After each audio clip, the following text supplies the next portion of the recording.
The beginning. Deep in the icy wilderness of Siberia, where the wind howled like a wounded beast and snow covered the earth like a deathly shroud, lived a Labrador Retriever named Max. His golden fur stood out against the stark white of the frozen land. Max was more than just a dog, he was a companion, a protector, and the only friend of Ivan, a rugged hunter who had chosen the harsh, desolate land as his home. Max had been with Ivan since he was a pup, growing into a strong and loyal dog who followed his master's every command. He helped in hunts, guarded their small cabin, and provided silent comfort on lonely nights. But sometimes, loyalty is tested in ways no one expects. The unforgivable mistake. One bitterly cold night, as the fire crackled inside the wooden cabin, Ivan heard rustling near his food storage. His sharp hunter's instincts told him there was an intruder, something small, yet destructive. A rat. Ivan's face darkened with anger.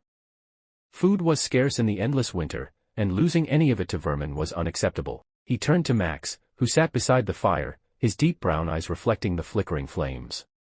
"Go, Max, kill it." Max sprang into action, sniffing the air and chasing after the rodent, but the rat was quick. It darted through the cracks, slipping past Max's grasp before vanishing into the shadows. The Labrador searched desperately, but it was too late, the rat had escaped. Ivan's face twisted in fury. "Useless mutt," he spat, standing up abruptly. His voice, usually steady and commanding, was now filled with rage. In a blind moment of anger, he grabbed Max by the scruff and dragged him toward the door. "If you can't even catch a rat, you're no good to me." Before Max could understand what was happening, Ivan shoved him out into the merciless storm and slammed the door shut. The cold embrace of the wilderness. Max scratched at the door, whining softly, his breath turning to frost in the freezing air. But no response came from inside. The warm glow of the cabin was now just a cruel reminder of what he had lost. The wind roared, carrying sharp needles of ice that stabbed at his exposed paws. The temperature was dropping fast, and Max knew he couldn't stay there. He had to move, anywhere but here. Step by step, he trudged forward through the knee-deep snow. His thick fur was beginning to freeze, and his body trembled uncontrollably. But in his heart, there was only one thought: I must go back to Ivan. He will forgive me. Shadows in the snow.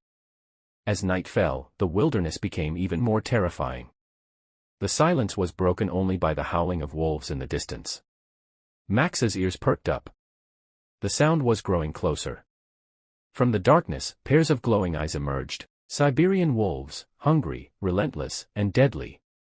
They moved like ghosts, their fur blending with the snow, their breath visible in the icy air. Max knew running was pointless. His tired legs could never outrun them.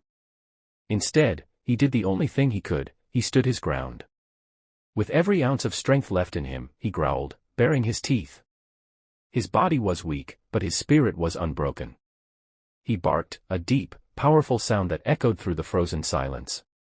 For a moment, the wolves hesitated. They saw something in Max's stance, something not just of a house dog, but of a fighter. One by one, they backed away, disappearing into the night. Max had won this battle. But the war was far from over. The struggle for survival. The days blurred together. Max wandered through the snow-covered wasteland, his body growing weaker with each passing hour. Hunger gnawed at his belly, and exhaustion weighed down his limbs. Then, through his fading senses, he caught a scent. Faint, but familiar. Meat. With what little strength he had left, he dug through the snow, his frozen paws scraping against the ice. Beneath it, he found the remains of a deer, likely abandoned by a hunter. He devoured it hungrily, the taste of life filling his mouth. The food gave him strength, but it also reignited something inside him: hope. If he had survived this far, he could survive longer. He could make it back. The journey home. Max pushed forward. His paws were cracked and bleeding, his fur matted with ice, but he did not stop. Days passed. The wind screamed in his ears, the cold burned his skin, but his heart burned hotter. And then, at long last, he saw it, faint through the swirling snow. The small, wooden cabin. His home. Summoning the last of his strength, Max staggered forward. With each painful step, memories flooded his mind: warm nights by the fire, Ivan's hand on his head, the laughter that once filled the cabin. He reached the door.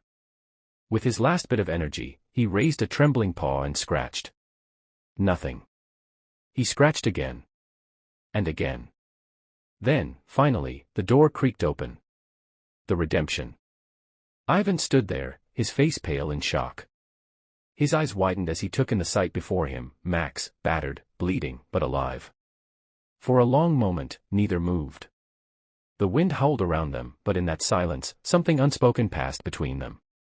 Guilt crashed over Ivan like an avalanche. He had thrown Max away over something so small, and yet, here he was, after all the suffering, after the bitter cold, after the hunger and the pain, he had come back. Ivan fell to his knees, his breath hitching. Max, I. His voice broke. He reached out with trembling hands and pulled Max into his arms. The dog let out a tired, relieved sigh and wagged his tail, just once, before collapsing into Ivan's warmth. Tears streamed down Ivan's face as he whispered, "I'm so sorry." Max had been abandoned. He had suffered. But his heart had never wavered. His loyalty had never died. And in the end, he had found his way home, the lesson. Some betrayals are unforgivable, yet love and loyalty find a way to endure. Max's journey was not just a fight for survival, but a testament to the unbreakable bond between a dog and his owner. A bond that even the coldest winter could not freeze. And as Ivan held Max close, he vowed never to let go again. Because some souls, once lost, are too precious to lose twice.